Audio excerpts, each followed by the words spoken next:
Hello guys, നമ്മുടെ ഇന്നത്തെ video എന്താണെന്ന് വെച്ച് കഴിഞ്ഞാൽ ഞാൻ കായംകുളത്തു നിന്നും കഴക്കൂട്ടം വരെ പോകുന്ന ഒരു ചെറിയ ട്രെയിൻ ട്രിപ്പാണ് നമ്മൾ ഇന്ന് കാണിക്കാൻ പോകുന്നത്. ആ സമയത്തായിരുന്നു ആ വഴി ഒരു വന്ദേ ഭാരത്. അതായത് ഞാൻ പറഞ്ഞു വന്നത് എന്താണെന്ന് വെച്ച് കഴിഞ്ഞാൽ ഞാൻ വർക്ക് ചെയ്യുന്നത് കഴക്കൂട്ടത്താണ്. അപ്പം ഞാൻ കായംകുളത്തു നിന്നാണ് ട്രെയിൻ കയറുന്നത്. അപ്പോൾ ട്രെയിൻ കയറാൻ വേണ്ടി നിൽക്കുകയാണ്. അതായത് ഈ സമയത്ത് മലബാർ പോയി കാണും. മലബാർ കഴിഞ്ഞ് 2 ട്രെയിൻ കയറിപ്പോയാൽ നമുക്ക് കഴക്കൂട്ടം ഒരു 9:30 ടൈമിലൊക്കെ എത്താൻ പറ്റുള്ളൂ. അപ്പം നമ്മൾ രാവിലെ കൊച്ചുവേളി എന്ന് പറഞ്ഞാൽ കൊച്ചുവേളി മാറി ഇപ്പം തിരുവനന്തപുരം നോർത്താണ്. ഈ ട്രെയിനിൽ നിന്ന് ഭയങ്കര തിരക്ക്, എന്തുവാന്ന് മനസ്സിലാവുന്നില്ല. അപ്പം നമുക്കൊന്ന് ഒരു സീറ്റ് സെറ്റ് ചെയ്യണം. ഒന്ന് സീറ്റ് സെറ്റ് ചെയ്തിട്ട് വരാം. അങ്ങനെ നമുക്കൊരു സീറ്റ് കിട്ടിക്കഴിഞ്ഞു. ഇനി നമുക്ക് കൊല്ലത്താണ് അടുത്ത് ഇറങ്ങാനുള്ളത്.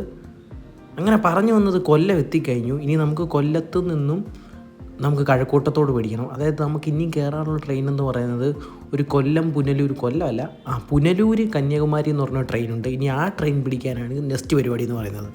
ഗൈസ്, ഇതാണ് നമ്മുടെ കൊല്ലത്തു നിന്നുള്ള മണ്ടയ്ക്കുള്ള വ്യൂ. എങ്ങനെയുണ്ട്? സെറ്റല്ലേ ഗൈസ്? നമ്മുടെ അടുത്ത ട്രെയിനും ഇങ്ങ് എത്തിക്കഴിഞ്ഞു. പുനലൂരാണ്. ഇന്നൊരു ചെറിയ പ്രശ്നമുണ്ടായി. എല്ലാ ദിവസവും 1ാമത്തെ പ്ലാറ്റ്ഫോമിലാണ് ഈ ട്രെയിൻ വരുന്നത്. ഇന്ന് മാത്രം 3ാമത്തെ പ്ലാറ്റ്ഫോമിൽ വന്നു. അതുകൊണ്ട് തന്നെ ഇന്ന് ഭയങ്കര തിരക്കൊന്നും ഓടില്ല ഗൈസ്. അങ്ങനെ നമുക്ക് ട്രെയിൻ പിടിക്കാം. ഇന്ന് ഭയങ്കര തിരക്കൊന്നും ഇല്ലാത്തൊരു ടൈമാണെന്നാണ് തോന്നുന്നത് കേട്ടോ. ഇന്ന് ഇവിടെയൊക്കെ ആണെങ്കിൽ ഭയങ്കര ഇടിയായിരുന്നു, കയറാൻ പോലും പറ്റാത്ത ഇടിയാണ്.